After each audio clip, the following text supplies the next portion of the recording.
Hello, everyone. Today is November 13th, 2023, and it's a Monday. Monday equals Raw. So, we're going to be going over every match that's currently announced and who I think will win and what will happen. So, we're going to get started with Tegan Knox versus Piper Niven. Tegan Knox is supposedly returning, as WWE.com says. After suffering an injury against Lyra Valkyria a few weeks ago in NXT, Tegan Knox returns to singles competition on Raw to take on WWE Women's Tag Team Champion Piper Niven. This should be a match Tegan will most likely win, probably with a roll up, because for some reason we decide to make fun of the women's tag team champions at every possible moment. So they're not going to win this match. I want them to, but it's not going to happen, unfortunately. I predict Tegan to win. I would prefer if Piper did. Next up, we have The Miz battling Ivar after the confusing mess up last week where Ricochet kicked out when he wasn't supposed to. It was an actual mess up. It wasn't like planned in that way. And it was unfortunate, but they're just going to have this match anyways to decide the IC Champion's next challenger. So, Ivar and The Miz will battle it out in the ring on Monday Night Raw. The Miz came on top in the Fatal 4-Way number one contenders match for Gunther's Intercontinental title, but not without controversy, as Ivar very nearly came out on top, but Ricochet managed to kick out, leaving the Viking Raider furious. After the match, Ivar took out his frustrations on The Miz, leaving the A-lister reeling. Ivar should win, give, the big guy a big title chance. The Miz, I would love to see him, challenge Gunther. However, Ivar, he's shown himself to be very talented, and the Miz has already proven himself to be very talented, so, give Ivar a chance. Let's see how he can do against Gunther in a big match for slapping man meat. Next up, Indy Hartwell battles Xia Li in the Battle of Main Event, even though this is on Raw, not Main Event. So, Xia Li's feet are fast becoming the most dangerous weapons in WWE. In recent weeks, Li's furious roundhouse kicks have taken out Candice LeRae and Becky Lynch, leaving both feeling discombobulated and recuperating on the injured list. So, this is a match that is cool to see him have a match on Raw, but does anybody know who these people are? I do because I watch NXT and I actually care about the product. But if you tune in and show someone who doesn't know that much, like a somewhat avid watcher, maybe they turn on a Friday, a SmackDown or a Raw every once in a while, and a pay-per-views, they would have no clue who these people are.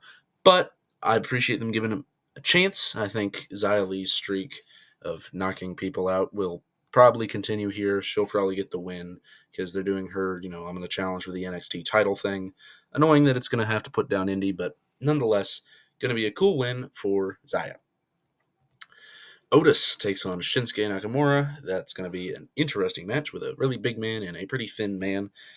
The ruthless Shinsuke Nakamura will take on the powerhouse of the Alpha Academy, Otis. Nakamura has been on a tear, pushing World Heavyweight Champion Seth freaking Rollins to his limit, and is recently coming off a win against Chad Gable's protege, Akira Tozawa. This is a pretty simple match. 3-week storytelling, as I've said. Start the feud 2 weeks ago, have a match, then have another match. Most likely, this is going to be a win for Shinsuke, but in strange fashion.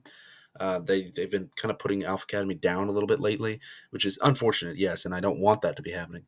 However, the way that it's booked nowadays, Shinsuke's probably going to win to make him look strong, and they're kind of hinting at him against CM Punk at Survivor Series. So, will Punk come back? I don't know, but we'll see. I'm not going to speak my mind on that yet. Second to last, Tommaso Ciampa will take on Ludwig Kaiser, as the turbulence brewing between DIY and Imperium has reached a rocky roasting point after Ludwig Kaiser interfered in Tommaso Ciampa and Johnny Gargano's match with the Creed brothers last week. This week, Ciampa will take on Kaiser in a match for retribution and momentum. So, this is a very simple match. Again, 3-week storytelling. I'm telling you, it happens all the time. It's DIY have a match with Imperium. I think they won. Then Ludwig interferes with DIY's match next week, and now there's a singles match. It's perfect storytelling. It's very simple. It's very easy, but very well done. Good job to WWE for that. Ciampa's probably going to get the win here. Ludwig takes a lot of L's. He shouldn't, obviously. But the way he's been... No, you know what? Actually, no. You know what? Shenanigans, Ludwig wins. It's going to be weird, but I think Ludwig will actually win for once. Um, like, if you're thinking just short term booking, Ciampa should win easily. But long term, with Bash in Berlin, might want Ludwig getting some wins, even with like shenanigans. A win's a win. You know what I mean? A win will not just be a win in the main event, presumably. Cody Rhodes and Jey Uso versus Finn Balor and Damian Priest for the undisputed WWE Universal Tag Team Championships of the world. I'm going to use that for everything now. Next week, this week, Cody Rhodes and Jey Uso will have the chance to regain the undisputed WWE Tag Team Championships as they take on the Judgment Day. Two teams have each defeated each other to win the gold. Rhodes and Uso lost the title a few weeks ago, just 9 days after dethroning the Judgment Day at WWE's Fastlane. Which team will leave Raw with the gold? Judgment Day? There's no reason for Cody and Jey to win this match, nor is there any reason for the Judgment Day to lose. I've noticed this tendency a little bit over the past couple weeks and months, how titles have been booked strangely, where someone wins it's title reign farming in a sense, where they win a belt and then lose it and then win it back a couple days later just so they can have two reigns. I don't like it, but I don't think it's going to happen here with Cody and Jey. Damian and Finn have been champs for what feels like ages now, but they barely defend the titles anyways. I prefer them as champions, but let me just see Finn Balor on Cage Match here.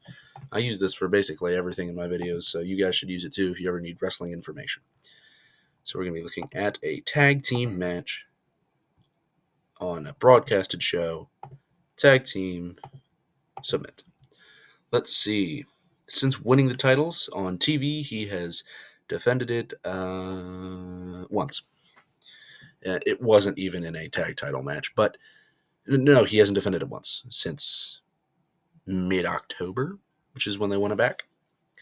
His original win of it was back at Payback 2023 in a Steel City Street Fight, and since has defended it twice, and then won it back on Raw middle of October.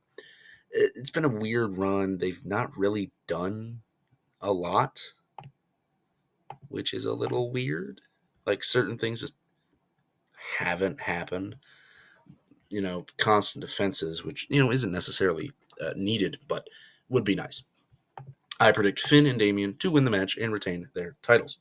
So, quickly, going through everything. Tegan Nox defeats Piper Niven. Ivar battles The Miz and defeats The Miz. Xia Li defeats Indy Hartwell. Shinsuke Nakamura defeats Otis. Ludwig Kaiser defeats Tommaso Ciampa. And the undisputed WWE Tag Team titles do not change hands as the Judgment Day defeats Cody Rhodes and Jey Uso. Or a win for the faces by DQ.